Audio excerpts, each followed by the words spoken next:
సలేమే ఓటమి కుంగుబాటు ఆ పైన వరుస తడబాటు జిల్లాలో ఒక్కటంటే ఒక్క సీటు దక్కని పరిస్థితి అయినా తీరు మారకపోతే ఎలా అక్కడి కారు పార్టీ నేతలను చూసి రాజకీయ వర్గాలు ఇలాగే అనుకుంటున్నాయట బహిరంగ విమర్శలు బహిరంగ ఆరోపణలు చేసుకోవడమే తప్ప పార్టీని బలోపేతం చేసుకోవాలన్న ఆలోచన లేదా అని గుసగుసలాడుకుంటున్నాయట ఇందుకీ బీఆర్ఎస్ కు అలాంటి పరిస్థితి వచ్చిందెక్కడా దానికి కారణం ఏంటి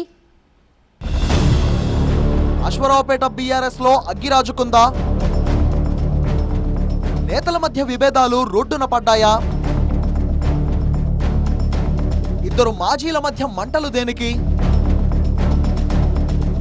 కష్టకాలంలోనూ కయ్యాలు మానని నేతలు తెలంగాణ ఆంధ్రప్రదేశ్ సరిహద్దుగా ఉన్న ఖమ్మం జిల్లాలో బీఆర్ఎస్ కు ఎప్పుడూ ఆశించిన ఫలితాలు రాలేదు 2014, 18, 2023 ఇలా ఎన్నికలు ఏమైనా ఒక్కటంటే ఒక్క సీటుకే పరిమితమైంది.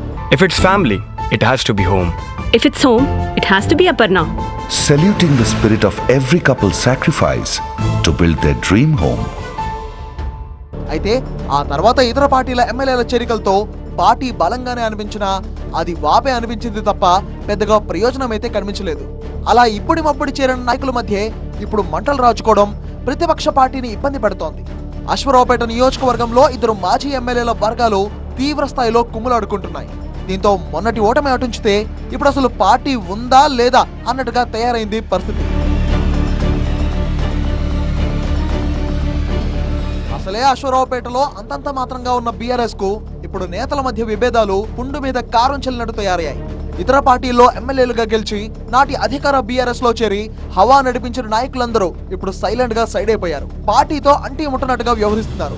మాజీ ఎమ్మెల్యేలు తాటి వెంకటేశ్వర్లు, మెచ్చ నాగేశ్వరరావులు పోటీ పడి మరీ పార్టీకి ముఖం చాటిస్తున్నారు. అంతేకాదు ఇద్దరి మధ్య విభేదాలు ఇన్నాళ్లు లోపలే ఉంటే ఇప్పుడు రోడ్డుకొచ్చేశాయి. నాగేశ్వరరావు తీరుపై వెంకటేశ్వర్లు బహిరంగ విమర్శలు చేయడమే కాదు పార్టీ వ్యవహరిస్తున్న తీరుపై అసంతృప్తి వ్యక్తం చేస్తున్నారు. దీంతో అసలు నియోజకవర్గ పార్టీలో ఏం జరుగుతుందో అర్థం కాక అయోమయంలో పడిపోయారట కార్యకర్తలు. 2014లో అశ్వరావుపేటలో వైసీపీ అభ్యర్థిగా విజయం సాధించిన తాటి వెంకటేశ్వర్లు ఆ తర్వాత బీఆర్ఎస్ లో చేరారు. 2018 ఎన్నికల్లో బీఆర్ఎస్ నుంచి పోటీ చేసి మహాకూటమి అభ్యర్థి నాగేశ్వరరావు చేతిలో ఓడిపోయారు. అయితే ఆ తర్వాత నాగేశ్వరరావు కూడా బీఆర్ఎస్ లో చేరిపోవడంతో అటు తిరిగి ఇటు తిరిగి ప్రత్యర్థులిద్దరూ ఒకే గూటికి చేరినట్టయింది. అంతర్గతంగా విభేదాలున్న బావా బామర్ది అని పిలుచుకుంటూ పైకి బాగానే హడావిడి చేసేవారు. కానీ నాగేశ్వరరావుకే అధిష్టానం ప్రయారిటీ ఇస్తుందని 2023లో టికెట్ దక్కకపోవచ్చని భావించి 2022లోనే కాంగ్రెస్ కండువా కప్పుకున్నారు తాటి వెంకటేశ్వర్లు.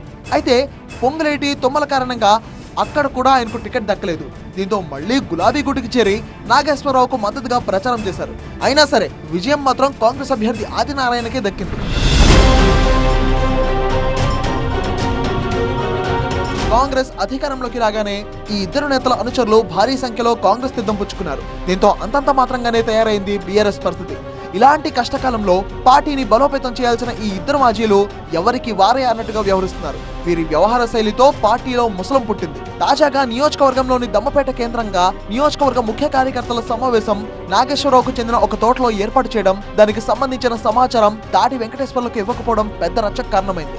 ప్రెస్ మీట్ పెట్టి మరీ పార్టీ పైన నాగేశ్వరరావు పైన విమర్శలు గుప్పించారు వెంకటేశ్వర్లు. దీంతో పార్టీలో ఇన్నాళ్లు లోలోపల ఉన్న వర్గ విభేదాలు ఇప్పుడిలా బహిర్గతమయ్యాయి.